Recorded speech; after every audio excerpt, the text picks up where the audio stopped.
Happy New Year! Welcome to Magnificat TV News, dedicated to offering the news of the Church. Today is Wednesday, January 12, 2022.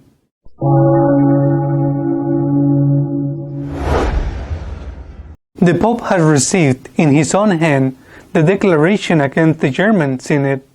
He accuses the organizers of preparing a schism.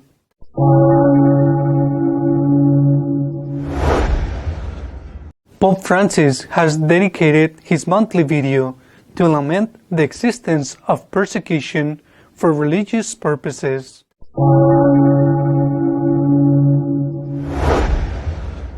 Attacks against Christians are on the rise in India.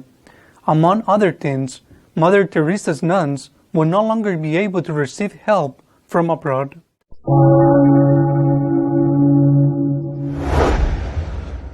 Ending Christianity in Africa is the goal set by radical Islam, concerned about the continued Christian growth in that continent.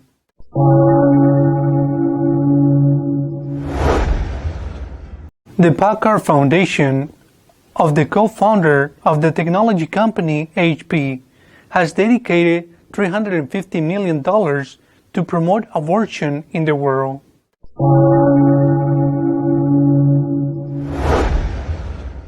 In a clear act of support, the Pope personally received the manifesto against the German Synod. He accuses the organizers of preparing a schism in the Church. Pope Francis on Wednesday received a manifesto endorsed by nearly 6,000 Catholics criticizing the German synodal way. The manifesto offers a 9-point alternative plan for the Catholic Church in Germany, arguing that the synodal way will not produce true reform. The manifesto accuses the German Synod of violating peace in parish communities, abandoning the path of unity with the universal Church, and damaging the very substance of the Church's faith, which is equivalent to schism. They stress the importance of being faithful to the Word of the living God, present in the Scriptures and handed down through the centuries by the Church, and assure that we will never support demands or second initiatives that dissolve or relativize the bond with this Word of the living God.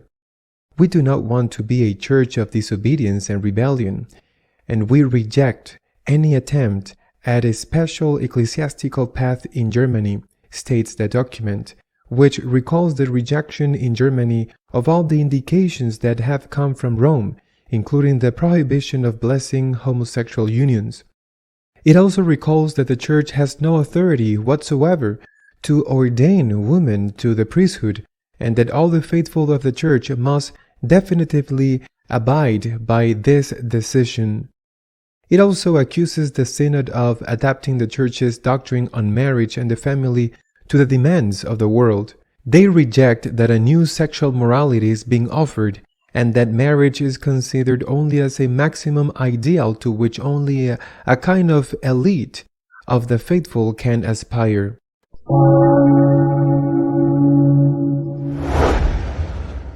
How can we allow persecution for religious purposes?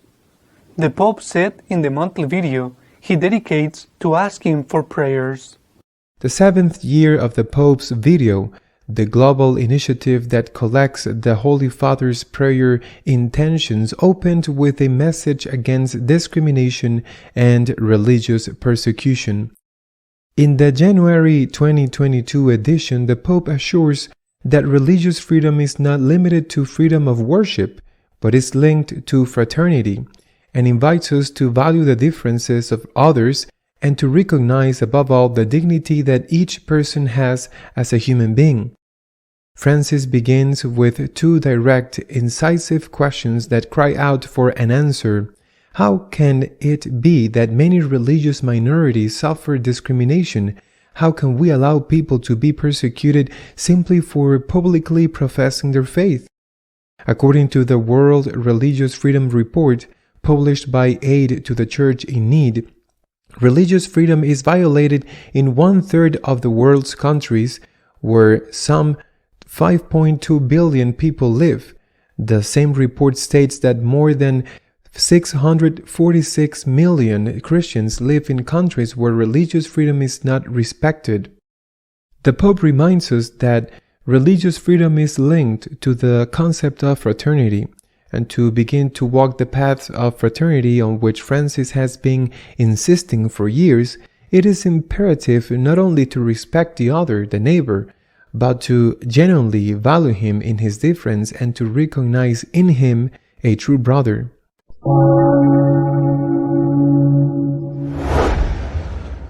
In India, also, Christians are subject to persecution.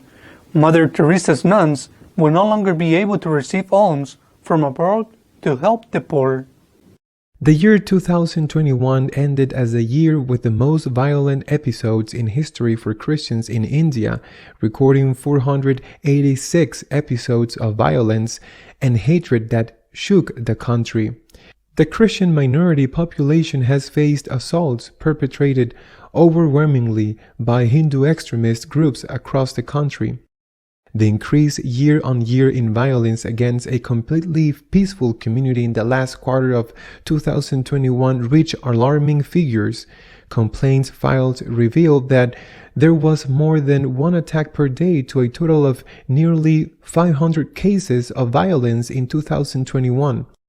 Almost all the incidents reported in India involve extremists breaking into prayer meetings or religious ceremonies.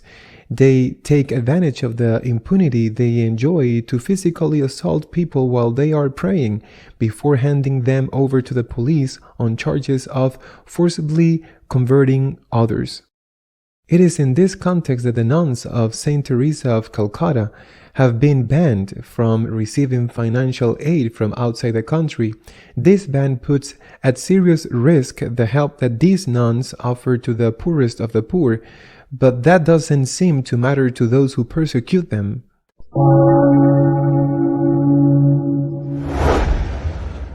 Violent Islam has set out to stop the growth of Christianity in Africa by attacking Christians and their institutions. On January 6, the Islamic State announced that it was declaring war against Christians in Africa. It promised to turn Christian celebrations into tragedies. The message contained in the weekly Al-Naba of the Islamic State could not be clearer. Let the infidel Christians know that the time has come for them to be answered by the Muslims in Africa. It is a new stage against the Crusader nation. What has already happened in the western and central regions of the continent will spread to other African countries. Attacks against Christians are a daily occurrence, but they are not isolated cases. They are part of an extermination program to Islamize Africa. In the face of this, there is no adequate response except for the claims made by Christians in the affected areas, which go unheard in the West.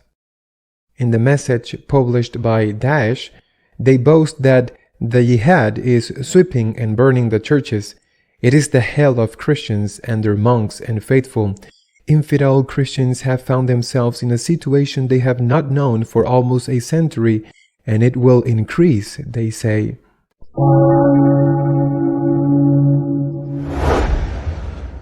The co-founder of one of the world's largest technology companies, HP, has dedicated more than $300 million in 5 years to promoting abortion around the world.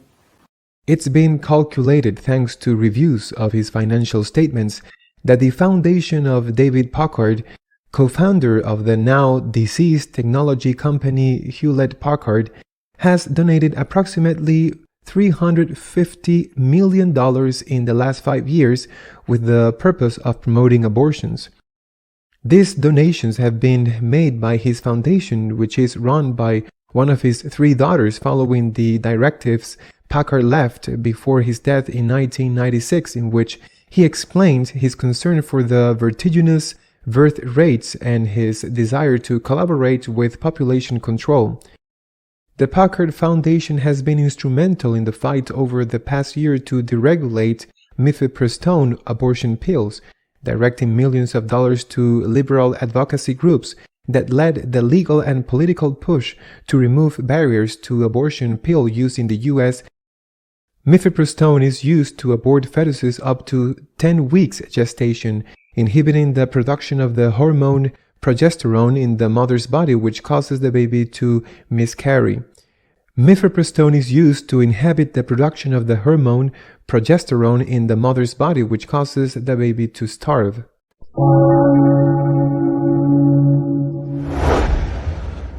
Our editorial this week is dedicated to commenting on the growing discomfort among many Catholics about the current situation of the Church.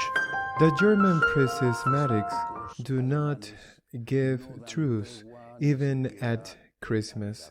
They are like the lightning that doesn't cease. This time it's been the declarations of the Bishop of Osnabrück, Bishop Bode, saying that theirs is unstoppable, that they are sure to achieve everything they propose, everything. Female priesthood, acceptance of homosexual relations, communion of Protestants by Protestants, of course the priesthood of married people, that they are sure of that they are going slowly, but that they are convinced that they are going to achieve it. They are empowered. They are empowered in part because they have the power, they have the money, but they are empowered in part also because the excesses they have committed have been tolerated, and they experience that tolerance as an application of that old saying that he who is silent gives. They are empowered. They consider that nothing is going to stop them, and they do not even pay attention to the authorized voices raised within their own liberal ranks, such as Cardinal Casper, who warns against the abuses of that German synod. But that doesn't mean that there is no opposition. A resistance against these abuses is being created. A resistance is being organized. A proof of this has been the manifesto that two representatives of a group that already has more than 6,000 signatures of personalities, most of them German, have made public and hand-delivered this week to Pope Francis precisely against this synod and how it's being organized and what its objectives are. They accuse, among other things, the synod of breaking the unity of the Church, of putting an end to Catholic doctrine, and of becoming simply by the fact of its existence when these documents are approved an authentic schism. The resistance is already organized in Germany, and what is happening in Germany, it's really very serious. It's the drop that overflows an already full glass. But it's not the only case. There are more and more Catholics upset with the Church to which they belong and which they love for various reasons. They are not allowed to receive communion in the mouth, sometimes with the excuse of the pandemic, other times no excuse is needed. They're not allowed to participate in Mass. For example, if they're not vaccinated, they don't take into account whether they have the virus or not, because there are ones who are vaccinated and vaccinated. There are ones who are vaccinated who may be infected, but that doesn't matter to them. Then there are those who are very upset to see that there are so many difficulties imposed on those who want to celebrate the traditional Mass, but instead all kinds of abuses are allowed in the celebration of the Mass according to the new order, including the introduction of pagan ceremonies during the celebration of the Eucharist. For some, rigidity; for others, tolerance. Not to say the Catholics who have been upset, very upset, when churches have been closed, but many times they have been closed even when the bishops have been more restrictive than the civil authority itself, didn't ask so much, or when the bishops have not protested to the civil authority, when they have been much more demanding with these churches than with other places where people can gather, such as stores or bars or restaurants, the discomfort is growing.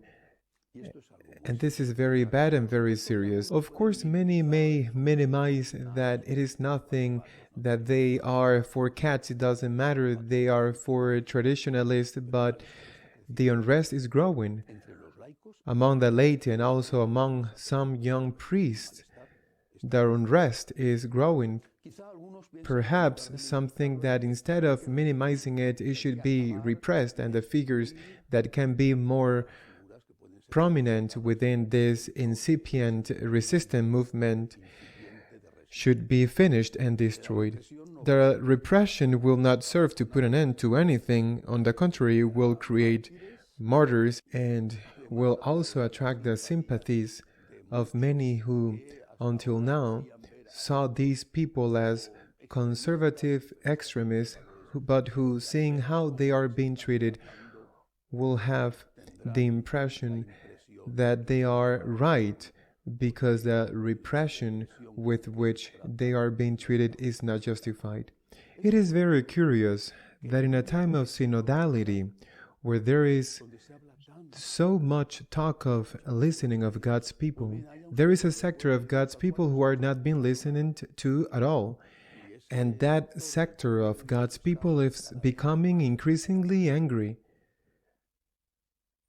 As things stand, the Church is facing the possibility of having to confront two schisms, not one but two.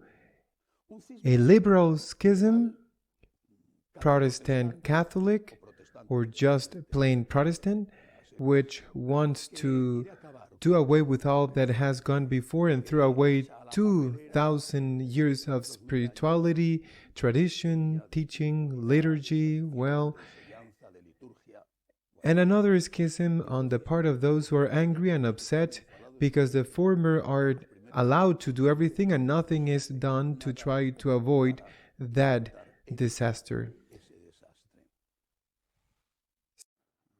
Schisms are a tragedy. They are. And just like wars, they cause pain. And just like wars, we must try to avoid them. But there are many who say and think that what cannot be done is to be silent, to look the other way when the figure of Jesus Christ, His teaching, and the liturgy with which we give honor and glory to God are mistreated. We must work for unity and we must pray for unity. We must work and pray for unity in the Church. But unity, I say it once again, and I know I'm like a voice crying in the wilderness, unity will only be possible around Christ, around His person, around the confession of His divinity, His humanity, and around His message. Otherwise, there will be no unity possible. Let us pray for that. See you next week, God willing.